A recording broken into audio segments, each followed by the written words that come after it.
Ang parol ay simbolo ng Kapaskuhan sa Pilipinas at ang isa nating bayan patroller ibinida ang kanilang parol na gawa sa water lily. Para po sa kanila, simbolo ito ng pagtutulungan at pagkakaisa ng kanilang komunidad.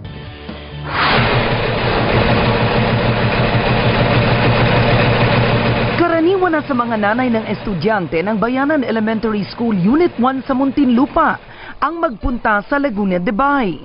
Pero hindi para mangisda, kundi para mag-ani ng mga water lily na gagamitin sa paggawa ng parol. Ito ang ibinida sa amin ng guro ng paaralan at bayan patroller na si Criselda Pasyente. May parol making contest kasi ang eskwelahan nila. Sinamahan ko ang mga nanay sa kanilang pag-ani, sakay ng inarkilang bangka. Nagpunta kami sa lumulutang na kumpol ng mga water lily malapit sa Pampang. So ang gagawin, Kukunin po yung mga ganito, ma'am. kukunin ito, ganito siya. Skin lang, ma'am. Tapos Ayan. yung patutuyuin. Ito na, ganito tama. Opo. Oo, ito. So tama to. Anong tawag dito? Ito yung stem at yung mismong water lily. Opo. Ito yung gagawing parola pag pinatuyo ito.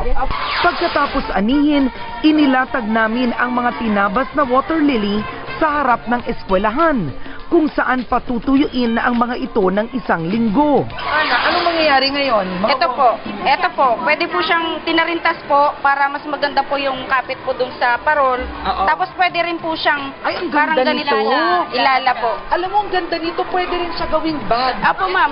So pagkatapos ng paglusong natin sa lawa, matapos natin kunin ang water lily, patuyuin, itirintas at lahat-lahat, eto na ang finished product. Kaya niyo to? O, di ba? Para sa mga estudyante at magulang ng Bayanan Elementary School, hindi lang ito simpleng paggawa ng dekorasyon. Panahon din ito para magtulungan at magkaisa sila ngayong Kapaskuhan. Saka nagbabanding po kami dyan sa paggawa niyan, kaya parang happy po kami. Sobra. At Dama ko ang happiness mo. Kaya mo nang gumawa ng parol, Karen? Hindi nga pero alam mo, sinubukan ko, Cesa, akala ko yung water lily, hindi lang pala pwede gawing, hindi lang parol. Oo. Ginagawa rin daw nila laing. Ay, oo! Niluluto rin nila. Kinakain yun? Kaya daw nila kainin, niluluto nila, minsan yun daw. Parang mahirap naman. Diba? Ang hirap doon ito, ay maniwala. Kasi yung o, water diba? lily, kinukuha doon lahat ng mga dumi. Diba? Diba? Oo, may mga janitor fish pa sa Okay ilalim. na siguro yung gawing bag, parol, ang ganda, furniture. diba? Nakakatuwa. Oo. At may bag ka pala. Oo, na water lily. Oh.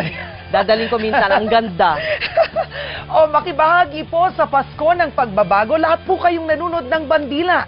Mga mabubuting gawaing nagpapasaya sa mga kapamilya nating kapuspalad po. I-text ang inyong planong proyekto sa e-report space, pangalan, address, edad, gender, at ang inyong mensahe. I-send sa 2366. Pwede ring mag-email at i-report at abs-cbn.com o mag-post sa Bayan Mo, Ipatrol Mo, Facebook.